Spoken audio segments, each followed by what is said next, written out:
Hi family, and God bless you. I'm Jessica Mendoza, and thanks for watching this midweek momentum. Have you ever found yourself feeling overwhelmed? That may seem like a silly question because I feel overwhelmed all the time. I gotta be totally honest. Just today was a pretty overwhelming day for me. I had a phone call with my husband that lasted a really, really long time. And we were going through like this list of all these things that we had to talk about, right? We had to discuss the schedule for our kids, and we had to decide if, we don't want to have snacks in this room anymore. Okay, well, how are we going to implement that? And should we celebrate Halloween or should we not celebrate Halloween? What's the right thing for us to do? And, I think that we should start doing this with the schedule. And how about we limit the electronics time, and we're talking, and I'm starting to feel overwhelmed by all of these things that we're trying to sort out. And it was kind of like the tea kettle that you put on the stove and it looks like really insignificant and just cute on the stove, and all of a sudden it just starts screaming and the steam just comes out of the tea kettle. That's how I felt inside.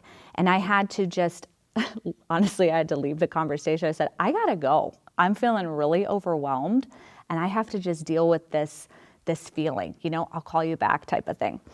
And in my previous years, before I've become a little wiser with God, when I would feel those feelings of being overwhelmed, I went to a lot of different things to try and get the remedy, right? I would smoke cigarettes, or, I would have a cocktail or 2 or 10, or I would, smoke a blunt or something. And that was my relief, right?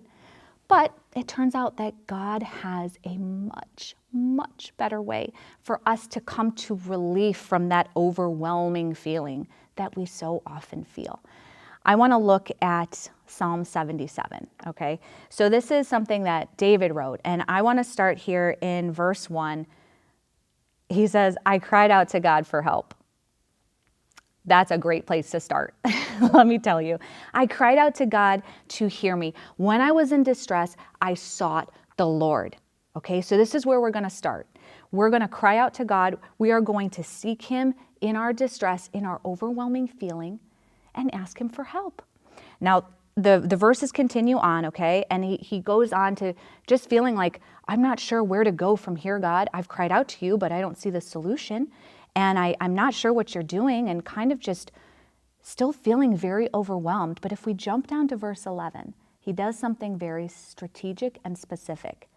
He says, I will remember the deeds of the Lord. He chooses to meditate on what God has done. He says, I will remember your miracles of long ago. In verse 12, I will consider all your works and meditate on your mighty deeds. This is what you need to do too. I encourage you this week that when you're feeling overwhelmed, and it's going to happen, it happens to me, it happens to all of us. When you feel overwhelmed, find a quiet place in your house somewhere. Okay, you might have to hide in the bathroom like I do. Just close the door and lock it. And cry out to God and remember what He's done in your life, the miracles He's done for you, the deliverances that you've seen in people around you. Praise Him for that and allow Him to bring you back to center, to take the tea off the stove, if you will, okay? I'm so excited to hear about your victories, and I pray that this message blessed you. God bless you.